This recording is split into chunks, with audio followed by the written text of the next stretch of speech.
Over to you, pal. Thank you, Chris. Thank you, Amy. Thank you, Polly, was it, who did the reading as well? My name's Brian. I'm an alcoholic. Lovely to be here. Lovely to be a member of Belfast Recovery Group, which is now, I think, 7.5 years old. Is that about right? Give or take. Um, I've kind of just come to take it for granted, really, and it's really odd where the reminders of just how significant this group is in this jurisdiction come from. And Chris, whenever you were doing the introduction there and you were doing what we always do at this group where we offer sponsorship and whatever, I think you said something along the lines of, but if you want a sponsor, you'll have one. And you probably don't even remember saying it. It's just so flippant, but so flippantly just offer sponsorship, right? Why wouldn't an AA group offer sponsorship? Because the only purpose for us to be here is to help people recover through the 12-step program of Alcoholics Anonymous, using the big book and the method that we now call sponsorship. So why wouldn't you offer that?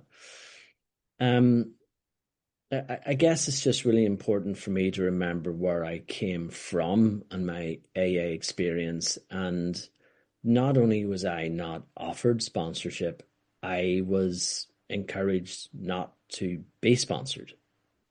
It's not, is that weird?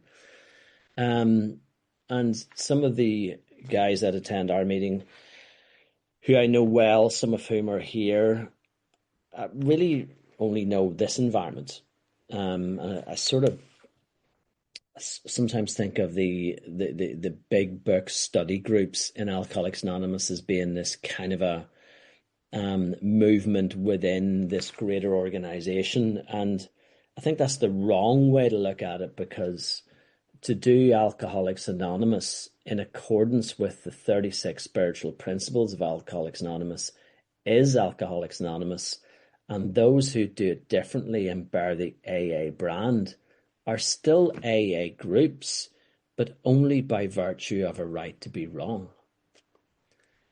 Isn't that a really weird thing? Like, why would you want to? It's okay, I qualify, I'm allowed to do this.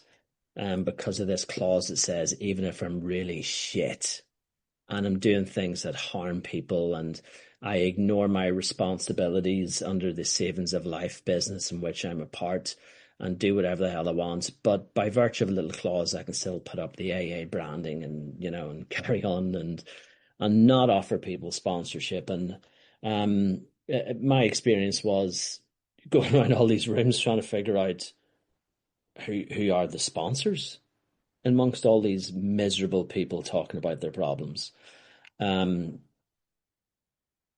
I guess like I should be thankful that I wasn't able to find somebody who was going to offer to me what they had from such a group, because I guess would that mean that I would have to be as miserable as them as well? I don't know. Um, and whenever we started the group, I guess that we started this group whenever I was 6 months sober, and I was sponsoring people and trying to get my head around how to be more effective as a sponsor, and using some of my own experiences and some of the challenges that I faced, and bringing my concerns to this small committee that we'd formed, hoping that some of that experience might inform what we do moving forward. Whenever you're bringing someone through the We Agnostics part of the book, and it talks about this establishing a reasonable assumption as a starting point. And I refer to that because that was the penny dropping moment for me, because I guess the reasonable assumption that I was encouraged to find as a starting point towards my laying aside prejudice and giving the spiritual life through the 12 steps a go was to assume that my sponsor, who used to be a nutter, worked through the program, recovered, and now lives a good life. And the reasonable assumption being that if that worked for him, it could work for me. And he was referring me back to the stories that were within the book Alcoholics Anonymous, and to moving my attention away from my peers in the rooms of Alcoholics Anonymous. And I only know that in hindsight now. I didn't actually realize he was doing it, because the reasonable assumption that he wanted me to establish was the one that I could see from his example. And I can remember saying to Brendan a few months in, trying to sponsor people, because my guy had moved back to Texas from where he came. He was only here for a while. And I remember saying to Brendan that, wouldn't it be really easy if we could just point to a whole room of people in whom the problem had been solved by virtue of a program written in 1939 that they all followed? And we can say more broadly, well, not just that I got well, but Amy got well, and Taryn got well, and Chris got well, and Matt got well, and, even that lunatic Irvin got well, and if anybody was as sick as him and got well, surely you could too. So this points to a room of people in whom it worked. And in order to do that, you first of all have to have a room of people in whom it worked. Now, we didn't have that. What we had was us, two of us. The third one came and joined us.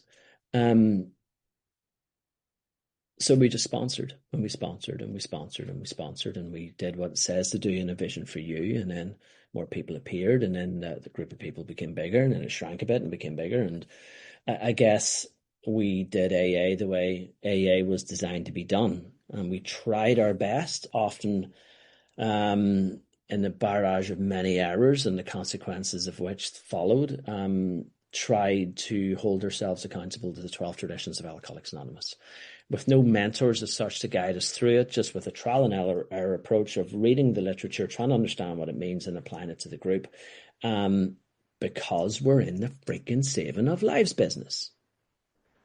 And I can assure you, I don't know, randomly, Jules, if you had to come into one of our rooms and I to give you some of my wisdom, then your experience in Alcoholics Anonymous would have been very, very different, rather than my colleagues of the group and I giving to you what we'd learned from the program. So, all right, so we did that, and we did that lots, and lots of people got well, and that's how Alcoholics Anonymous works. So maybe I shouldn't take it for granted as much as they do, because we've been doing it for a few years now, and there's lots of people here. And if somebody phones me up looking for a sponsor and maybe I'm not available, I'm thinking, okay, well, which one of a dozen people might I refer them on to, or more? Whereas at the start, we're just like, oh man, what are we going to do? Like, there's all these people need help, and we don't have enough resources to get around them. So I'm grateful for that. I'm grateful to you. I'm grateful to each and every one of you for helping me be a better sponsor and giving me an environment where I can help other people to get well by pointing out to them your example, not just mine. So thank you for that, and thank you, Belfast Recovery Group, for being what it has become. As faulty and wonky as it is, with as many errors, because we're people, and I don't know, I guess we tend to get things wrong too. All right, so tonight we're going to talk about Tradition 6. Thanks for coming back, everyone. I usually expect the numbers to drop off significantly in Tradition 6 because it's boring. Come back next week. Tradition 7's brilliant. We have a lot of fun with that one because it's read out in every meeting. Everybody thinks to know what it means. I certainly thought I knew what it meant. And then, you don't really have to give any money, but if you do, it's fine. Throw a pound in the thing. But we're going to rip that shit apart and actually put some numbers down and actually put some estimations and what we think people should be spending or whatever. And yeah, you're going to hate it. It's going to be brilliant. So come along for that. But, we do need to go into Tradition 6 as well, because as boring as it may well seem, it's actually very, very important. All right, shall we do a wee bit of a recap, though, because we're kind of at this halfway point. Let me just bring up this graphic that will be familiar to most of you. I'm never very good at doing this, am I? Let me see if I can do it this time. Okay. Does that fill the screen? All right. Okay, can you see that? Okay, cool. So these are the 12 traditions listed horizontally from left to right. And I'm put into these color-coded groups. And we're going to go through each group one at a time. So we started off with the groups in the traditions in the royal blue. So the first one and the 12th one. So why do we have the 12 traditions?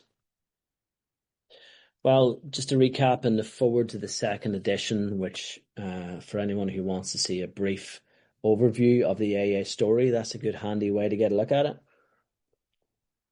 And it tells the story of a time at which Jack Alexander wrote this compelling article in the Saturday Evening Post about Alcoholics Anonymous. Do you ever get the chance to read that article? And you really maybe should try to. There's an AA pamphlet which, has the full article in it, and you can find it online very easy. I'll take the screen off a bit just while I talk about this. And the story that it tells is Jack's observation of the fellowship of Alcoholics Anonymous, but also what he's seen whenever he was allowed to attend AA meetings as an observer for the purpose of this article.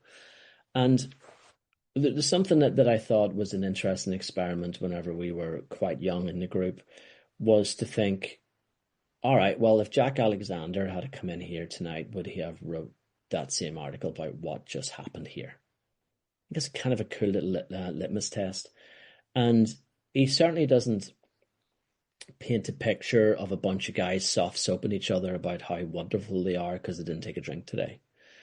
It paints a picture of his observation of these people holding each other accountable, this really wonderful, loving fellowship of people who are helping each other get it across the line, as it were, helping people to recover. So if you ever get the chance to get a look at that, please do. And I know I'm spinning off on a slight tangent, but I felt that was relevant.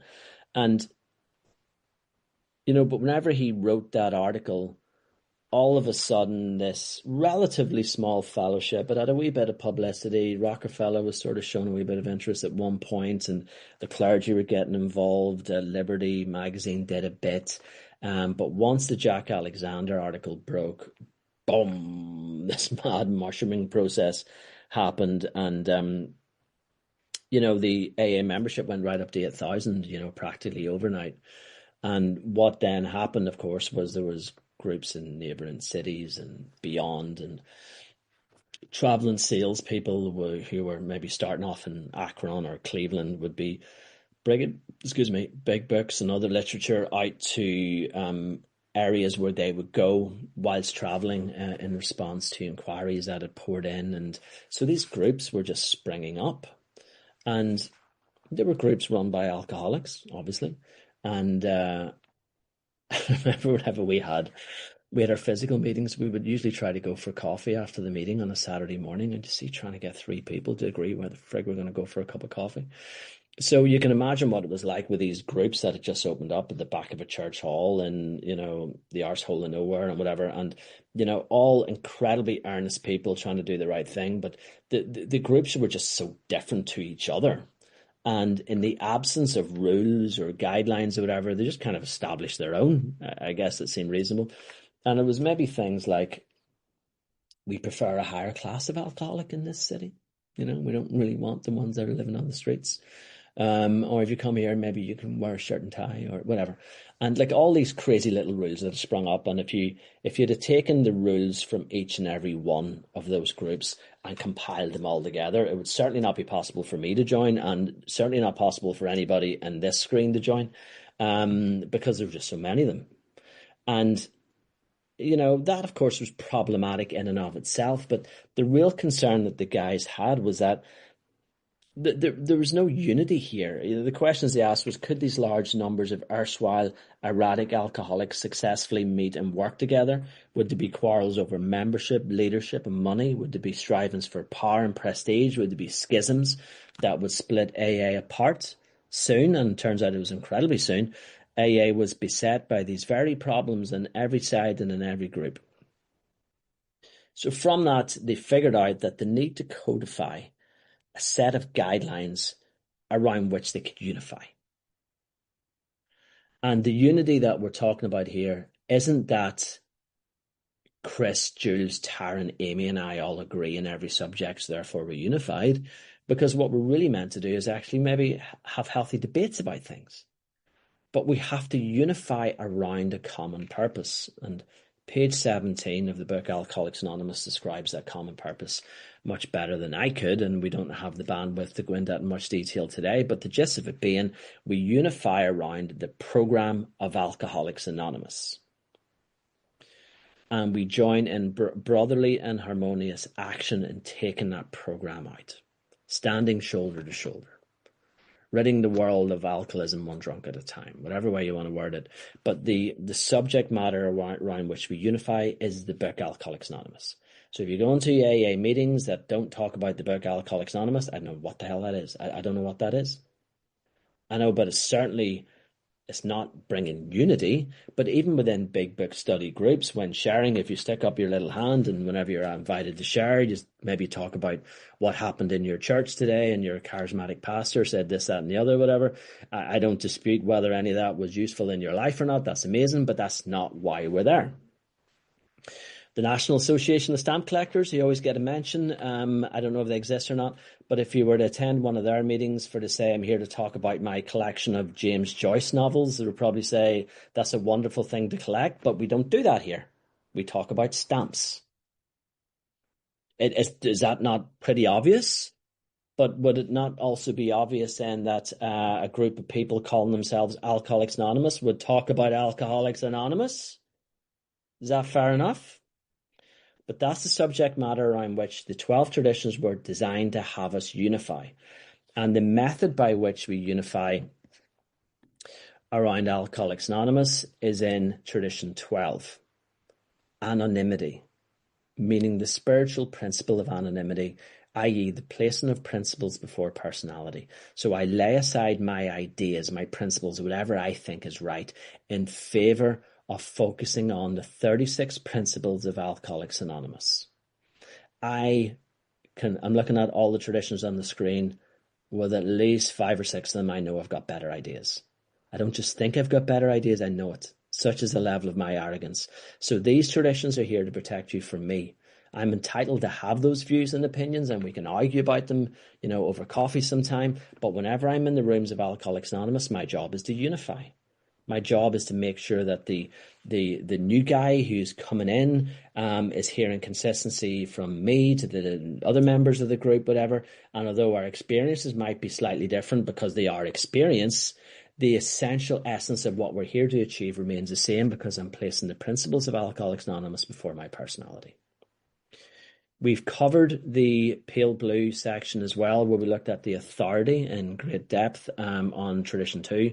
We went into 2 meetings on that, and the third one in my absence. We've looked at membership, which essentially means you can be a member. If you're an alcoholic and you wish to recover, I don't care about your colour of your skin, how much money you've got, and whatever other things. There are no rules to the membership, but the guidelines state that you're an alcoholic. You don't just join because, I don't know, you're on the Atkins diet and therefore have a desire to stop drinking. You join because you're alcoholic.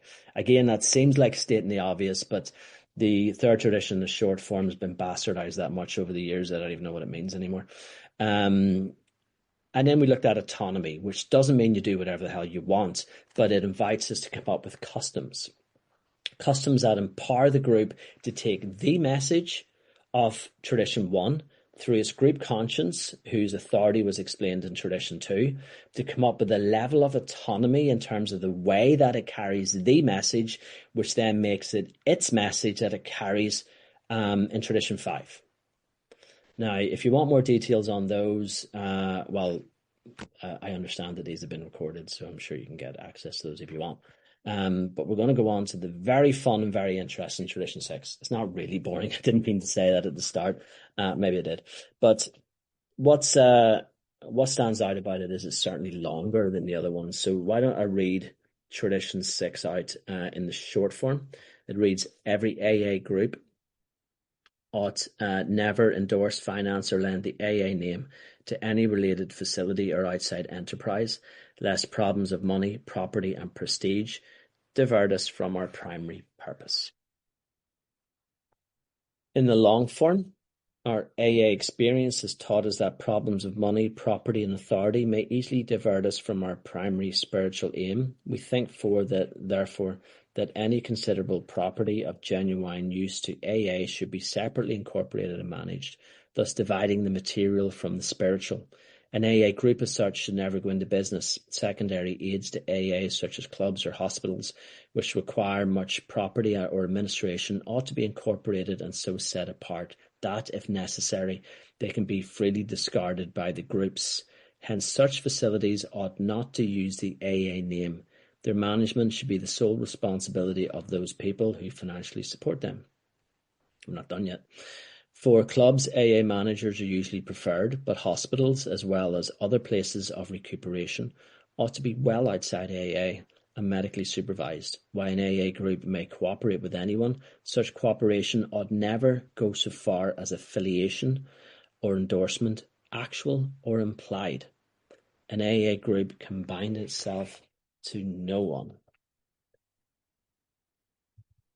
It's a wordy one, isn't it? I want to just pull it apart and look at it from a few different angles, really, on this particular one. I think what we'll do is we'll spend a wee bit more time on the literature, perhaps, than we normally do as well, because I think there's some key points. In fact, I think I'll read the AA Grapevine magazine article, which can also be found in the Language of the Heart book. But let me just bring it up on the screen so everybody can maybe follow along, and then we'll pick it apart after that. All right, you guys got that? All right, so the sixth tradition of our 12 points of AA tradition is deemed so important that it states at length the relation of the AA movement to money and property. Too detailed to print here, this tradition declares in substance that the accumulation of money, property, and the unwanted personal authority so often generated by material wealth compromise a cluster of serious hazards against which an AA group must ever be on guard. Actually, why don't we just pause there and then we'll dip back into it, because we could get lost in the words here. So immediately let's get into the AA group's relationship with money and how that can be very, very, very dangerous. And the expanded guidance in around Tradition 6 is inviting the AA group to remain poor. Now, I've been in business most of my adult life, so the very idea of trying to keep an organization poor just seems like the oddest thing in the world to me. But if we remember back to the work that we did on Tradition 2, we see that there are multiple tiers within the AA organization. We have the AA groups, we have the area network or intergroup, depending on what jurisdiction you're in. And then you've got various tiers below that until ultimately it goes to conference or whatever. And then we have obviously the World Service across in New York. There's all these parts of AA. And within that, you have things like the prison service and different outreach works that AA would do, whatever. So whenever it's talking about staying poor, it's talking about the, in this context anyway, the AA group staying poor. And we had some real experience of this whenever the online meeting thing happened, because we were a group of guys who met in a school hall in Belfast. Nobody liked us because we sat there with little highlighters in our big books. Nobody came to see us, and those who did got a sponsor and got well. So I guess we sort of grew very, very slowly. But we didn't have that much money coming in. We just had a few quid that just about covered the costs, and which was fine. And we'll talk more about that next week. But then whenever the online meeting phenomena happened, we became slightly more visible and a little bit more relevant. And those of us, those AA members who thought little of us, might just maybe turn up with their screen off and then stuck around and realized that maybe we were actually doing AA.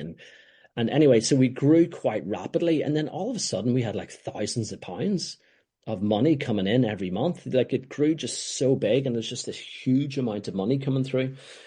And we had to remind ourselves of what we learned from Tradition 6 and why it is important for to stay poor. And looking back through AA history, a lot of this sort of came from conversations that were had with Rockefeller, or like with his crew of people at a dinner organized by Rockefeller. And in that meeting, or in that dinner, the AA founders were there to try and raise money. They're trying to get money from Rockefeller for the printing of the book and all sorts of ambitions that they had. And Rockefeller's response to that was that I think that money would ruin this. Imagine how devastated they were. My God, I could have got a few quid out of Rockefeller. But he's telling them that money would destroy it.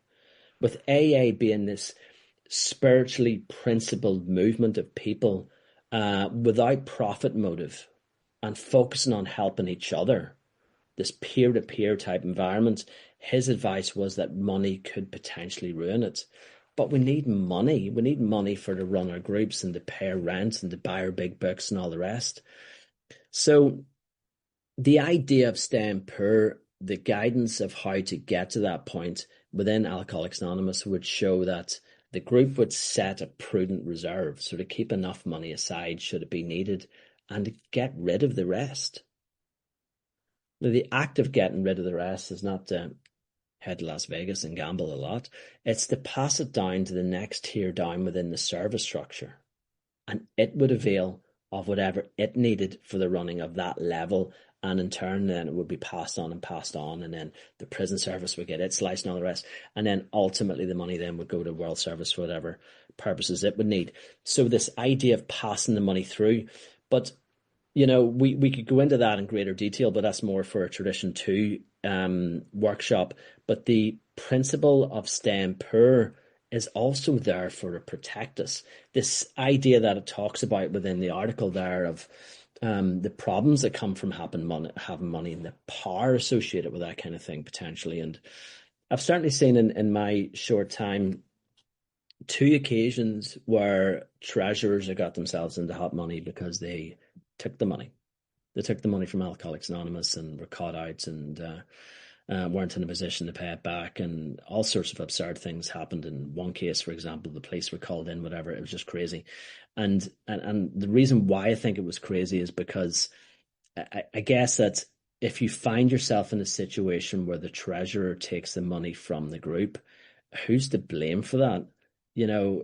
I sometimes imagine maybe someone on a low income who doesn't have an awful lot of money in their home, maybe have quite a few children, and on the build up to Christmas, the temptation is there, and they don't have enough money to buy the presents, but there's maybe a couple of £1,000 sitting in the group bank account that maybe one could borrow with the viewpoint to putting it back in January with the next paycheck. But of course, the resources aren't there. So if we as a group are putting this facility or this temptation, this ability in front of somebody, because somebody on a low income with financial need is as much right to be a treasurer in Alcoholics Anonymous as anyone else. So by not staying poor, by not getting rid of the money, we're keeping quite a lot of money there. Like we have the potential to be keeping well over £1,000 a month sitting in the bank account. And I'm looking at this screen and I can see a few people in this group, including myself, who have been the treasurer of Belfast Recover Group, and we stuck really, really close to this. We got rid of the money as quickly as we could for our protection and for the protection of the group. And I think it's just insane that those who fell foul of the situation would then have the police called upon them, because it is the group who was responsible for allowing such a thing like that to happen, is what Tradition 6 would teach us in that context. So it's important to stay poor. The prudent reserve element, the guideline suggests, is about 3 months, 3 months of the group's running cost. Now, in the time of physical meetings, we looked at that in greater detail, and the question asked was, does that include the rent? And the guidance suggests that if the rent is under contract, not necessarily so. And if it's not under contract, we then keep 3 months of everything. So we had 3 months worth of the money sitting in the bank, and everything else was passed into the service structure. So as I see it, that's the first part of what it looks at in Tradition 6, but it spends more time looking at this idea of business and affiliation. So if the group has any business type affiliate or activities, such as like clubs and clubhouses or whatever, which are much more common in the United States. I'm not aware of any in Ireland. If there's anybody here that knows of any, please let me know. But in those kind of situations, what you would find is that some members of the group may well set up a clubhouse, so a place where alcoholics could go and spend time and talk to each other, whatever. But those organizations ought to be separately incorporated. They may well be members of Alcoholics Anonymous, but they're not Alcoholics Anonymous initiatives. They must not bear the AA brand. And what they do in terms of raising funds and all the rest, that's entirely their business, but it must be kept separate from Alcoholics Anonymous. And Alcoholics Anonymous cannot affiliate with those organizations. And that point is very, very clear. But affiliation goes much more broadly than that. And I was invited to a convention back in the time of physical meetings in the United States, and a friend of mine was attending that, and this invitation came in the post. And it had a raffle, a fundraising raffle on the third day of this convention, according to this thing. And it was sponsored by an organization who was supplying a TV, which was the prize in the raffle. So you look at that, and that's like this direct affiliation, this direct link between this AA convention and this electronic store that was well known. You know, these kind of, you know, it was printed in this thing and circulated. It was like such a massive oversight, and how that wasn't spotted is beyond me. And another one that I remember, Mags and I were at this public information meeting, one of the ones that was held here in Belfast. And the format of the public information meetings are often that you would have a male and female speaker from Alcoholics Anonymous, and then you would sometimes have someone from the Al-Anon family groups invited to attend, and then they would have a doctor. A doctor would turn up from the local hospital who would talk about the perils of drinking too much alcohol and alcoholism and what it does to the body, whatever, and they're qualified within that field, so they're well within their rights to talk about it. But in this particular one, they didn't have a doctor, and what they had instead was the director of a local treatment centre. And he sat there and talked about the work that his treatment centre did, and then went on to talk about the 12-step programme that the treatment centre that he was running offered to its patients. And it wasn't the AA 12-step programme. Of course, it couldn't be, because only AA offers that. And went to speak about the quality of that program. And, you know, that's a direct affiliation with an outside organization in an AA event. So that kind of affiliation, of course, Tradition 6 would have us guard against as well. And, well, let's have a look at another one, I guess, that comes up quite a lot for me. And I sponsor a few people who also work within the alcoholic treatment field. I'm not sure if any of you guys have that experience, and that tends to bring its challenges as well. We're looking at the 12 Traditions illustrated pamphlet on Tradition 6, and it goes into a few different aspects of it, but I want to focus on this guy with the two hats here in the middle. And it says AA members employed by outside agencies wear two hats, but Tradition 6 cautions any such members against wearing both at once. On the job, they may well be alcoholism counsellors. They're not AA counsellors. At AA meetings, they're not just AAs. They're just AAs, not alcoholism experts. Can you imagine how difficult that must be? You know, this idea of wearing two hats. And certainly one that I was working with somebody on quite recently is one of the questions she had asked me was, yeah, but whenever I'm at my work as an alcoholism counsellor, and then someone was to ask me, could I bring them to an AA meeting? Under Tradition 6, would I be permitted to bring them to an AA meeting? And my thoughts on that were, yes, you could. You would bring them to an open meeting where you would say nothing. You would allow the other person to speak as the alcoholic, and you would introduce yourself as being there as an observer from the facility you represent in your day job, and you would separate the two.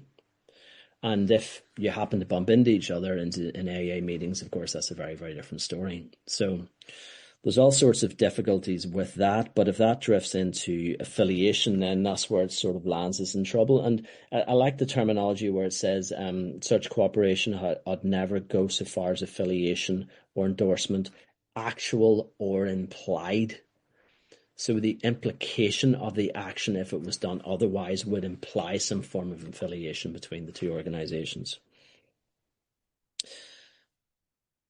I suppose the 12-step treatment centers is a good example of how that could become quite difficult. I went to a 12-step treatment center, and Whenever I seen it was a 12-step treatment center, I wanted to get out of it really quickly because I thought it was part of AA, because of the 12-step branding. And of course, it's very, very different. And I guess we talked about this part briefly last week that I want to touch on again from a different angle on the forward to the third edition. At the bottom, it says the basic principles of the AA program, it appears, hold good for individuals with many different lifestyles, just as the program has brought recovery to those of many different nationalities. The 12 steps that summarize the program may be called "It does pass us in one country, le douce étape in another," and so on and so on. But the point I'm focusing on here is where it says the 12 steps that summarize the program. And I think there's a misconception that the 12 steps, as you've seen them laid out on the wall, are the AA program. That is not the case. That is completely erroneous. The 12 steps as outlined on the wall of AA can be used for many different things in many different organizations. And treatment centers often take those 12 steps and adapt them to a program of their own preference. But the AA program is the program as outlined in the big book from the title page to 164 and associated appendices. And it is summarized by the 12 steps. So in any way, if we can associate ourselves or affiliate ourselves with a 12-step treatment center, that could be implied affiliation. And that's something that we certainly need to be careful of, and I need to be careful of. And it can just happen so subtly. Like, often whenever I'm telling my story, like my story had me go to a treatment center for a detox.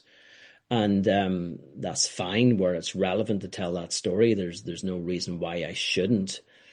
But as I look on the screen and I see lots of my group members, I challenge any of you to tell me the name of the treatment center I went to. We'll never mention it by name, because I guess some people might think because I do a bit of service in the group and I sponsor some folks that maybe that is a good treatment center. As evidenced by the fact that I recovered or whatever. And that's something that I need to be very, very careful and keep very, very far away from, because I guess that's an implied affiliation. I guess one that I really struggled with whenever I first started coming to AA was, again, something that can happen quite easily, is the general conscience of the group. Remember, we talked on Tradition 2 about what a group conscience means, and it's not like those little meetings, those business meetings. The group conscience is the general feel within the group. And I've gone to quite a few meetings that maybe have a general feel that they are mostly populated by people of one religious preference who wish to talk about the religion quite a lot. And in many ways, that kind of affiliates it in an implied way. Well, that's the Catholic meeting up the road, or that's the Islamic meeting down the road, or whatever. And whenever I'm in the meeting of Alcoholics Anonymous, whether I have a religion or I don't, I'm not there to talk about that, because if enough of us were to talk about our own religious viewpoints and they aligned, then we're drifting away from the primary purpose. We're drifting away from the reason that we're there. And there's an implied affiliation will come off the back of that. I'm rattling through these examples quite quickly, Chris, because I'm conscious of how quickly the time's gone. Then I'll do a quick reading. One that's sort of, I don't know, it kind of sticks in my throat a wee bit. What is alcoholism in terms of how medicine would view it? You know, is it a disease? Is it an illness? Or what is it? I don't know. I have absolutely no idea. I know that there's medical associations attached to various jurisdictions that say that it's a disease. And there's medical associations attached to other jurisdictions that don't say it's a disease. But the big book calls it an illness, an allergy, and a malady. So whenever I'm in Alcoholics Anonymous, I mustn't have any affiliation with the opinion on any medical organization. I only talk about what Alcoholics Anonymous refers to it as. Is that my way of saying it's not a disease? Not at all. It's my way of saying on that subject, I have no opinion. I refuse to make an opinion as to whether it is or it isn't. Okay, just finally one point, I guess, Chris, before I do the reading, is about the challenge that came up whenever the online meetings came live. And I guess if we were if we were looking at meeting locations, and we were meeting in St. Patrick's Church. For us to say that we're Belfast Recover Group, whose address is St. Patrick's Church, is not an affiliation with St. Patrick's Church. It is just the location at which we meet. We had a young woman in our group at the start who then moved to the United Kingdom to go to university, and we're trying to help her find an AA meeting, and we're looking at these lists online. And she was considering going to an AA group whose name was the name of the university. So whichever university, AA group, which is a direct affiliation. But how do we handle that in the online world? Because our location, the particular location of this group, is Zoom code whatever. So the Zoom code is our location, but we're not a Zoom meeting. We're an online meeting that is happening in that Zoom location. But if we then send out our invitations with the Zoom branding and all the rest, then of course we might be able to, some might suggest that that would be an affiliation there. So I just want to read something just to wrap up from AA Comes of Age on page 108. And this should bring us into the point at which you guys want to ask all your wonderful questions. It says, at one time, we nearly got embroiled in the wet-dry controversy. A liquor trade association wanted to hire an AA member as an educator. Its members wanted to teach that too much grog is bad for everyone and that alcoholics cannot drink at all. So far, so good. But it further appeared that in all their publicity, they wished to stress the fact that their educator, Mr. X, don't think that's his real name, was a member of Alcoholics Anonymous. That was something else again. The public would at once think that Alcoholics Anonymous had gone into the field of education via the liquor industry. If that happened, the Dries would instantly hire another AA member for educational purposes. This would land us, of course, smack in the middle of endless controversy. Why simply could we simply could not take sides in this fight and do business with sick alcoholics too. The would-be educator showed up at the New York office asking for advice.